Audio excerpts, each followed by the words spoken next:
This level was started mostly just like the kind of the opening shot where you're coming out of the cave and you really see this big temple was pretty early in the design of the level, where I wanted to kind of have this, you know, kind of picturesque moment here, and also being able to see your end goal from the entrance as well.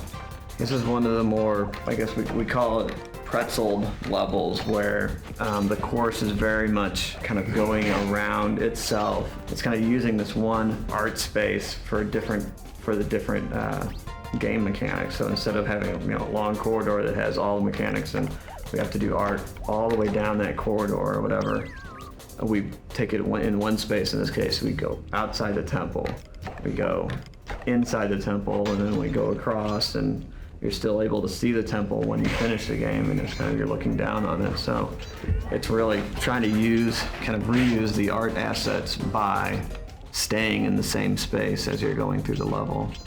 This is another one of our earlier uses where we're going to a more extreme camera angle for a dramatic effect when you're going into the temple and having, you know, the snow falling away down the cliffs as you go, just for about added drama. And we know exactly what you're, you know, going to be doing because the gameplay is, you know, is constrained to that curve that's kind of hugging the cliff wall here. So we know it's safe to take the camera up into a more extreme position than the typical gameplay camera. I love, in general, the kind of circuitous route through this whole level. The fact that you get through one area and then slide down to another, and then sidle across cliff face over to another, and etc. There's kind of an interesting route through the whole level.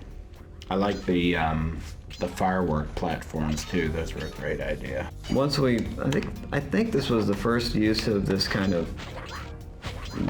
use of lasers, where it's really close. It's just close to the ground. It's not like sweeping across the whole hallway. It's creating this, you know, this dynamically changing play area that when you first come up to it, it's like, oh, it's fairly intimidating because you see the glow on the ground. You see it's like this, you know, it's constantly changing, but they're actually pretty easy to play. So it's kind of making things, you know, for more inexperienced players, having them see a moment where it looks very dangerous and then getting through it successfully is, you know, is something that it's good because it gives them a sense of accomplishment. So that's the reason why it's just kind of this cool thing that's actually fairly easy to play through.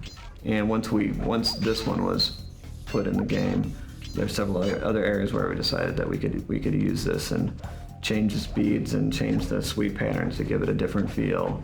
And to really, I mean, just make it faster makes the difficulty harder. So you can definitely dial it up to be challenging. But in this case, it was set up for one of the earlier levels, so it's pretty straightforward actually.